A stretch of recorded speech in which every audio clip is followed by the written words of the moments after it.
Bonjour tout le monde, aujourd'hui je vais vous expliquer en fait comment respirer quand on fait un soulevé de terre.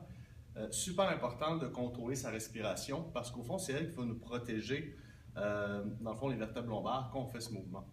Avant de commencer, c'est important de comprendre qu'on doit être capable de faire une respiration diaphragmatique. Donc pendant le mouvement du soulevé de terre, je vais devoir respirer par le ventre ici. Donc,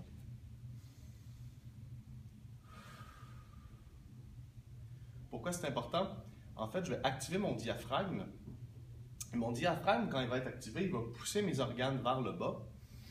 Et quand je vais contracter mes muscles profonds, dans le fond, la pression que les organes vont créer sur le plancher pelvien, sur le diaphragme et par la contraction du transverse dans la fascia thoracolombaire, vont venir décompresser les vertèbres lombaires, ce qui fait en sorte que la tension va devenir au niveau des muscles et des tendons et non pas au niveau des articulations.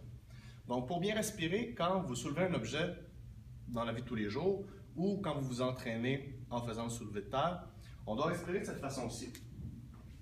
Donc, dans la partie haute, je vais inspirer, je vais bloquer mes voies nasales, je vais tirer mon transverse vers l'intérieur, je vais descendre en gardant la respiration à l'intérieur.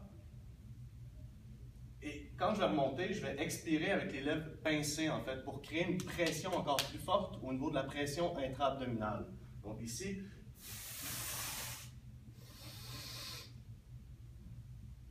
autre chose qui est très importante à faire quand on fait des mouvements de soulevé comme ça, c'est de bien activer le grand dorsal. Parce que le grand dorsal, comme le transverse de l'abdomen, va s'attacher dans la fascia thoracolombaire ici, entre L2 et L5. Et cette attache vient vraiment décompresser, comme je disais, la tension au niveau des vertèbres. Donc, je vous donne un exemple.